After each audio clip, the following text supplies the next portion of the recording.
de la regla de refrigerantes, tal como dijimos en la tutoría del viernes.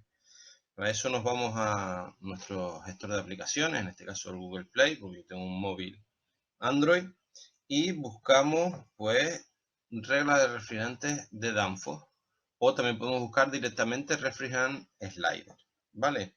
Yo le doy, me lo descargo, una aplicacioncita de unos 34 megas, ya la tengo instalada, y una vez que la tengamos instalada, pues la abrimos. Bien, y esta es la pantalla de presentación de la aplicación de la regla de refrigerantes de Danfoss. Vamos a ver diferentes cosillas, ¿no? Aquí tenemos en la parte izquierda, tenemos la regla de refrigerante que nos relaciona bares y temperatura en grados Celsius. Después, en la parte derecha, en la parte superior, aquí, en este botón, vemos el refrigerante con el que vamos a trabajar. Si yo despliego, pues me aparecen todos los refrigerantes que él tiene precargados en su memoria, que son bastantes. Nos van pues casi todos los refrigerantes comerciales que hay en el mercado, desde los etanos, metanos, los HFO, los ceotrópicos, los azeotrópicos, los hidrocarburos, ¿no? Aquí tenemos el 600, el 601, y los inorgánicos, ¿no? El amoníaco, el agua, el dióxido de carbono, el óxido nitroso, etc. ¿De acuerdo? O sea, tenemos todos los tipos de refrigerantes que hay actualmente en el mercado. Vamos a quedarnos, por ejemplo, con el R134A. ¿Vale? Bien, el R134A, aquí nos aparece por la relación entre presión y atmósfera del R134A.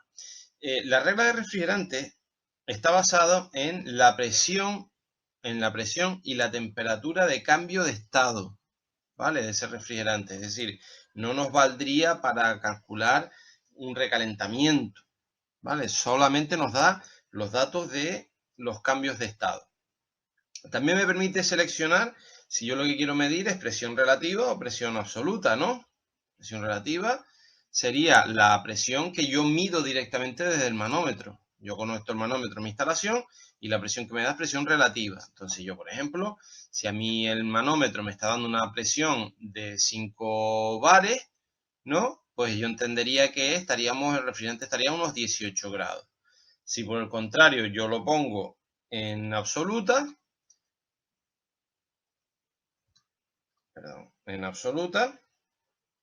pues veo que hay una corrección, porque estos 5 bares serían presión absoluta, entonces ya no le corresponde a la misma temperatura. En este caso le correspondería 12 grados, así. Bien.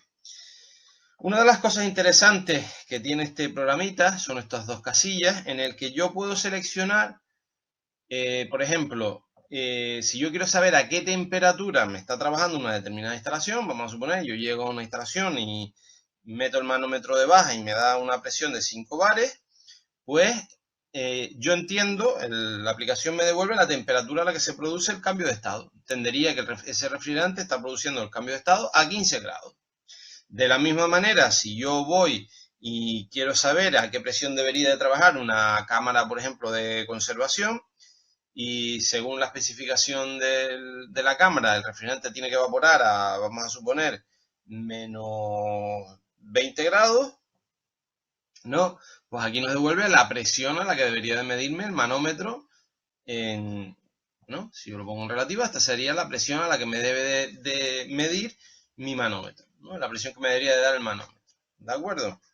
Bien, es decir, podemos cambiar o presión o temperatura, que él automáticamente me ajusta el otro. Si yo cambio la presión, me ajusta la temperatura, y si yo cambio la temperatura, él me va a ajustar la presión. ¿Vale? Más cositas. En la parte inferior, ¿vale? En la parte inferior derecha, aquí nos vienen las características del refrigerante, ¿vale? Por ejemplo, la primera característica que me sale es el PCPAR5. Esto es un protocolo, esto es otro, se toma, lo que nos viene a decir es el potencial de calentamiento atmosférico, pero bajo otro estándar que es el AR5. Nosotros, por ejemplo, en el RECIF tomábamos la diferencia con el dióxido de carbono, ¿no? Con el CO2. Y esto es otra norma, en este caso muy parecida, pero que también nos da ese potencial de calentamiento atmosférico. El PAO, que ya sabemos lo que es la destrucción de la capa de ozono, la temperatura crítica que le corresponde a este refrigerante, es decir, por encima de esta temperatura el refrigerante ya está siempre en estado de gas. ¿A qué temperatura evaporaría a 0 bares? ¿No? En este caso este refrigerante ya está evaporando a una presión de 0 bares relativos, ¿no? Y aquí en el color, pues me aparece el color de la botella que tenga este refrigerante. En este caso es un azul celeste, ¿no? Cada botella viene representada, cada refrigerante viene representado por un color, ¿de acuerdo? En este caso, el R134, pues le correspondería a la botella un color celeste, ¿de acuerdo? Bien, aquí nos queda una cosita pendiente que es el DEU o Bubble. Vamos a ver qué es. Si yo voy aquí, en el R134 ven que esta pestaña está sin activar. ¿Por qué? Porque esta pestaña solo se va a activar en el caso de los refrigerantes mezclas tipo zeotrópicos, ¿vale? El R134A, como nosotros sabemos, es un refrigerante puro, es decir, que hace el cambio de estado a temperatura constante.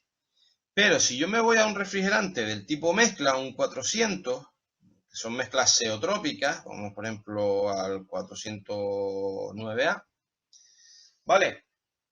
Vemos que sí nos lo activa. ¿Por qué? Porque aquí lo que me está dando es dos temperaturas, si se dan cuenta, ¿vale?